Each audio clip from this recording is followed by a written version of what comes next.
Part IV, Chapter V, Section 1 of Crime and Punishment by Fyodor Dostoevsky, translated by Constance Garnett, recording by Expatriate in Bangor, Maine. Part IV, Chapter V, Section 1. When next morning at 11 o'clock punctually Raskolnikov went into the Department of the Investigation of Criminal Causes and sent his name in to Porfiry Petrovitch, he was surprised at being kept waiting so long. It was at least 10 minutes before he was summoned. He had expected that they would pounce upon him. But he stood in the waiting room, and people who apparently had nothing to do with him were continually passing to and fro before him. In the next room, which looked like an office, several clerks were sitting writing, and obviously they had no notion who or what Raskolnikov might be. He looked uneasily and suspiciously about him to see whether there was not some guard, some mysterious watch being kept on him to prevent his escape. But there was nothing of the sort. He saw only the faces of clerks absorbed in petty details, then other people, no one seemed to have any concern with him. He might go where he liked for them. The conviction grew stronger in him that if that enigmatic man of yesterday, that phantom sprung out of the earth had seen everything, they would not have let him stand and wait like that. And would they have waited till he elected to appear at 11?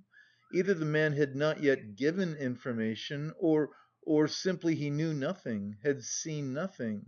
And how could he have seen anything? And so all that had happened to him the day before was again a phantom exaggerated by his sick and overstrained imagination. This conjecture had begun to grow strong the day before, in the midst of all his alarm and despair. Thinking it all over now and preparing for a fresh conflict, he was suddenly aware that he was trembling, and he felt a rush of indignation at the thought that he was trembling with fear at facing that hateful Porfiry Petrovitch. What he dreaded above all was meeting that man again. He hated him with an intense, unmitigated hatred, and was afraid his hatred might betray him. His indignation was such that he ceased trembling at once. He made ready to go in with a cold and arrogant bearing, and vowed to himself to keep as silent as possible, to watch and listen, and for once at least to control his overstrained nerves. At that moment he was summoned to Porfiry Petrovitch. He found Porfiry Petrovitch alone in his study. His study was a room neither large nor small, furnished with a large writing table that stood before a sofa, upholstered in checked material, a bureau, a bookcase in the corner and several chairs, all government furniture of polished yellow wood. In the further wall there was a closed door, beyond it there were no doubt other rooms. On Raskolnikov's entrance Porfiry Petrovitch had at once closed the door by which he had come in and they remained alone. He met his visitor with an apparently genial and good-tempered air, and it was only after a few minutes that Raskolnikov saw signs of a certain awkwardness in him, as though he had been thrown out of his reckoning or caught in something very secret. "Ah, my dear fellow, here you are, in our domain," began Porfiry, holding out both hands to him. "Come, sit down, old man. Or perhaps you don't like to be called my dear fellow and old man. Tout court? Please don't think it too familiar. Here, on the sofa." Raskolnikov sat down, keeping his eyes fixed on him.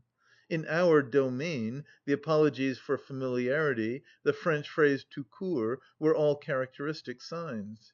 He held out both hands to me, but he did not give me one, he drew it back in time, struck him suspiciously. Both were watching each other, but when their eyes met, quick as lightning they looked away. "I brought you this paper, about the watch. Here it is. Is it all right? Or shall I copy it again?" "What? A paper? Oh, yes, yes, don't be uneasy, it's all right," Porfiry Petrovitch said as though in haste. And after he had said it he took the paper and looked at it. "Yes, it's all right, nothing more is needed," he declared with the same rapidity, and he laid the paper on the table. A minute later, when he was talking of something else, he took it from the table and put it on his bureau. "I believe you said yesterday you would like to question me formally about my acquaintance with the murdered woman," Raskolnikov was beginning again. "Why did I put in 'I believe'?" passed through his mind in a flash. "Why am I so uneasy at having put in that 'I believe'?" came in a second flash. and he suddenly felt that his uneasiness at the mere contact with Porfiry, at the first words, at the first looks, had grown in an instant to monstrous proportions, and that this was fearfully dangerous. His nerves were quivering, his emotion was increasing. "It's bad, it's bad, I shall say too much again."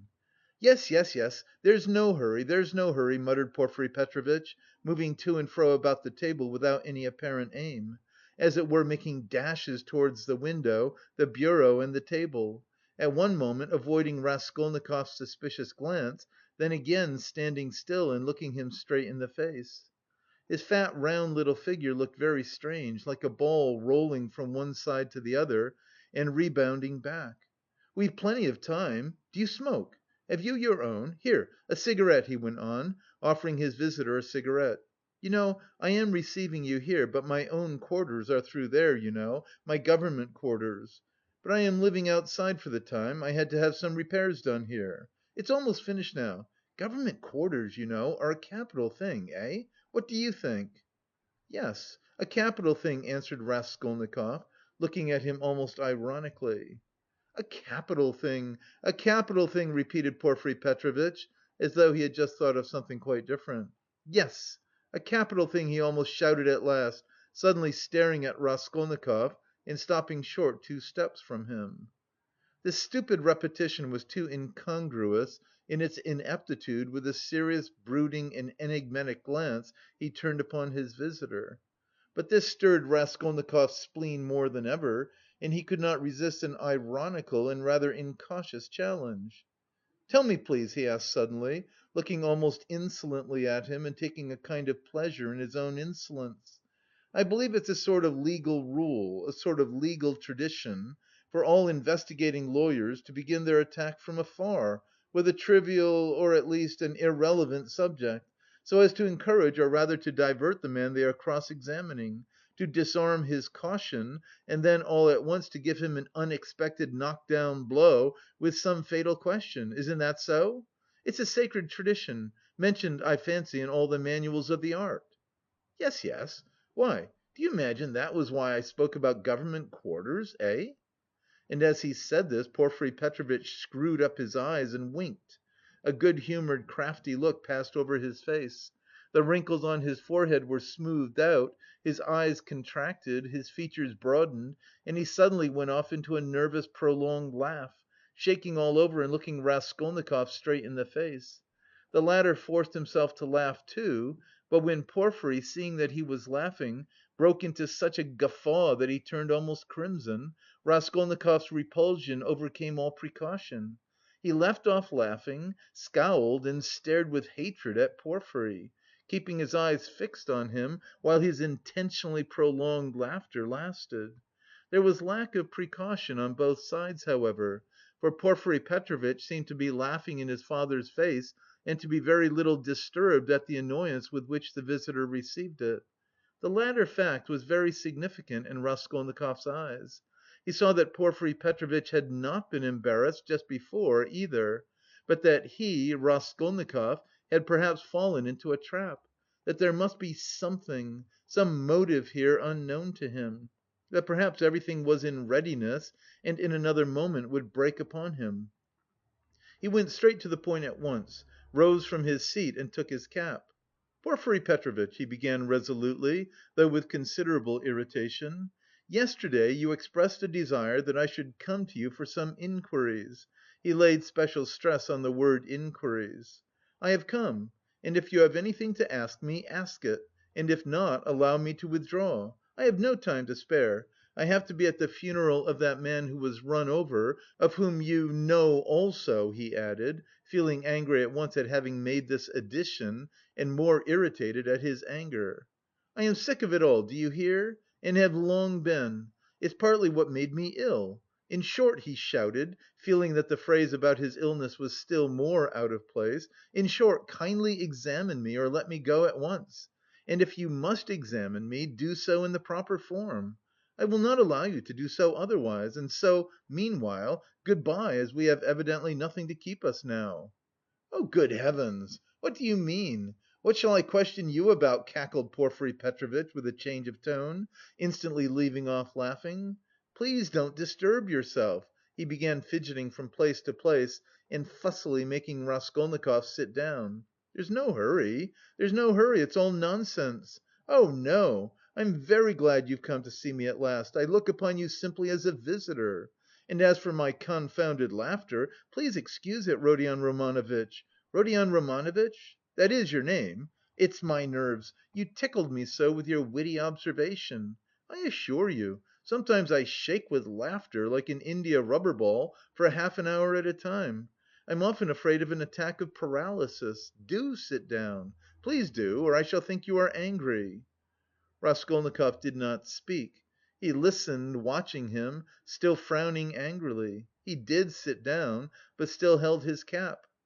"I must tell you one thing about myself, my dear Rodion Romanovitch," Porfiry Petrovitch continued, moving about the room and again avoiding his visitor's eyes. "You see, I'm a bachelor, a man of no consequence and not used to society. Besides, I have nothing before me. I'm set, I'm running to seed, and have you noticed, Rodion Romanovitch, that in our Petersburg circles, if two clever men meet who are not intimate but respect each other, like you and me, it takes them half an hour before they can find a subject for conversation. They are dumb, they sit opposite each other and feel awkward. Everyone has subjects of conversation, ladies for instance. People in high society always have their subjects of conversation, c'est de rigueur, but people of the middle sort like us, thinking people that is, are always tongue-tied and awkward. What is the reason of it? Whether it is the lack of public interest, or whether it is we are so honest we don't want to deceive one another, I don't know. What do you think? Do put down your cap. It looks as if you were just going, it makes me uncomfortable. I am so delighted." Raskolnikov put down his cap and continued listening in silence with a serious frowning face to the vague and empty chatter of Porfiry Petrovitch. "Does he really want to distract my attention with his silly babble?" "I can't offer you coffee here, but why not spend 5 minutes with a friend?" Porfiry pattered on. "And you know all these official duties. Please don't mind my running up and down. Excuse it, my dear fellow, I am very much afraid of offending you, but exercise is absolutely indispensable for me. I'm always sitting and so glad to be moving about for 5 minutes. I suffer from my sedentary life. I always intend to join a gymnasium. They say that officials of all ranks, even privy councillors, may be seen skipping gaily there. There you have it, modern science, yes, yes. But as for my duties here, inquiries and all such formalities you mentioned inquiries yourself just now I assure you these interrogations are sometimes more embarrassing for the interrogator than for the interrogated. You made the observation yourself just now very aptly and wittily." Raskolnikov had made no observation of the kind. "One gets into a muddle, a regular muddle, one keeps harping on the same note, like a drum. There is to be a reform and we shall be called by a different name at least, he he he! And as for our legal tradition, as you so wittily called it, I thoroughly agree with you. Every prisoner on trial, even the rudest peasant, knows that they begin by disarming him with irrelevant questions, as you so happily put it, and then deal him a knock-down blow. Ha ha! Your felicitous comparison! So you really imagine that I meant by government quarters oh, you are an ironical person! Come, I won't go on. Ah, by the way, yes, one word leads to another. You spoke of formality just now, apropos of the inquiry, you know, but what's the use of formality? In many cases it's nonsense. Sometimes one has a friendly chat and gets a good deal more out of it. One can always fall back on formality, allow me to assure you. And after all, what does it amount to? An examining lawyer cannot be bounded by formality at every step. The work of investigation is, so to speak, a free art in its own way. Ha ha!" Porfiry Petrovitch took breath a moment. He had simply babbled on, uttering empty phrases, letting slip a few enigmatic words and again reverting to incoherence. He was almost running about the room, moving his fat little legs quicker and quicker, looking at the ground with his right hand behind his back, while with his left making gesticulations that were extraordinarily incongruous with his words. Raskolnikov suddenly noticed that as he ran about the room, he seemed twice to stop for a moment near the door, as though he were listening. "Is he expecting anything?" "You are certainly quite right about it," Porfiry began gaily, looking with extraordinary simplicity at Raskolnikov, which startled him and instantly put him on his guard. "Certainly quite right in laughing so wittily at our legal forms. Some of these elaborate psychological methods are exceedingly ridiculous and perhaps useless, if one adheres too closely to the forms. Yes, I am talking of forms again. Well, if I recognize, or more strictly speaking, if I suspect someone or other to be a criminal in any case entrusted to me you're reading for the law, of course, Rodion Romanovitch?" "Yes, I was." "Well then, it is a precedent for you for the future, though don't suppose I should venture to instruct you after the articles you publish about crime. No, I simply make bold to state it by way of fact. If I took this man or that for a criminal, why, I ask, should I worry him prematurely, even though I had evidence against him? In one case I may be bound, for instance, to arrest a man at once, but another may be in quite a different position, you know, so why shouldn't I let him walk about the town a bit? He he! But I see you don't quite understand, so I'll give you a clearer example. If I put him in prison too soon, I may very likely give him, so to speak, moral support. You're laughing?" Raskolnikov had no idea of laughing. He was sitting with compressed lips, his feverish eyes fixed on Porfiry Petrovitch's. "Yet that is the case, with some types especially, for men are so different. You say evidence. Well, there may be evidence, but evidence, you know, can generally be taken two ways. I am an examining lawyer and a weak man, I confess it. I should like to make a proof, so to say, mathematically clear. I should like to make a chain of evidence such as twice two are four. It ought to be a direct, irrefutable proof. And if I shut him up too soon, even though I might be convinced he was the man, I should very likely be depriving myself of the means of getting further evidence against him. And how? By giving him, so to speak, a definite position, I shall put him out of suspense and set his mind at rest, so that he will retreat into his shell. They say that at Sevastopol, soon after Alma, the clever people were in a terrible fright that the enemy would attack openly and take Sevastopol at once. But when they saw that the enemy preferred a regular siege, they were delighted, I am told, and reassured, for the thing would drag on for 2 months at least. You're laughing. You don't believe me again. Of course, you're right too. You're right, you're right. These are special cases, I admit. But you must observe this, my dear Rodion Romanovitch, the general case, the case for which all legal forms and rules are intended, for which they are calculated and laid down in books, does not exist at all, for the same reason that every case, every crime for instance, so soon as it actually occurs, at once becomes a thoroughly special case and sometimes a case unlike any that's gone before. Very comic cases of that sort sometimes occur. If I leave one man quite alone, if I don't touch him and don't worry him, but let him know or at least suspect every moment that I know all about it and am watching him day and night, and if he is in continual suspicion and terror, he'll be bound to lose his head. He'll come of himself or maybe do something that will make it as plain as twice two are four. It's delightful.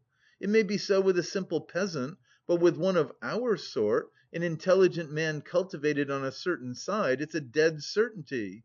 For, my dear fellow, it's a very important matter to know on what side a man is cultivated. And then there are nerves, you have overlooked them. Why, they are all sick, nervous and irritable. And then how they all suffer from spleen! That, I assure you, is a regular gold mine for us. And it's no anxiety to me, his running about the town free. Let him walk about for a bit. I know well enough that I've caught him and that he won't escape me. Where could he escape to? Abroad, perhaps? A Pole will escape abroad, but not here, especially as I am watching and have taken measures. Will he escape into the depths of the country, perhaps? But you know peasants live there, real rude Russian peasants. A modern cultivated man would prefer prison to living with such strangers as our peasants. But that's all nonsense. And on the surface, it's not merely that he has nowhere to run to. He is psychologically unable to escape me. Ha ha ha! What an expression! Through a law of nature he can't escape me if he had anywhere to go. Have you seen a butterfly round a candle? That's how he will keep circling and circling round me. Freedom will lose its attractions. He'll begin to brood, he'll weave a tangle round himself, he'll worry himself to death. What's more, he will provide me with a mathematical proof, if I only give him long enough interval, and he'll keep circling round me, getting nearer and nearer, and then flop! He'll fly straight into my mouth and I'll swallow him, and that will be very amusing. You don't believe me?" Raskolnikov made no reply. He sat pale and motionless, still gazing with the same intensity into Porfiry's face.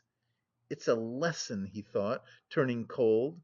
"This is beyond the cat playing with a mouse like yesterday. He can't be showing off his power with no motive, prompting me. He is far too clever for that. He must have another object. What is it? It's all nonsense, my friend, you are pretending to scare me. You've no proofs, and the man I saw had no real existence. You simply want to make me lose my head, to work me up beforehand and so to crush me. But you are wrong, you won't do it. But why give me such a hint? Is he reckoning on my shattered nerves? No, my friend, you are wrong. You won't do it even though you have some trap for me. Let us see what you have in store for me." And he braced himself to face a terrible and unknown ordeal. At times he longed to fall on Porfiry and strangle him. This anger was what he dreaded from the beginning. He felt that his parched lips were flecked with foam, his heart was throbbing, but he was still determined not to speak till the right moment. He realised that this was the best policy in his position, because instead of saying too much, he would be irritating his enemy by his silence and provoking him into speaking too freely. Anyhow, this was what he hoped for. End of Part 4, Chapter 5, Section 1. Recording by Expatriate in Bangor, Maine.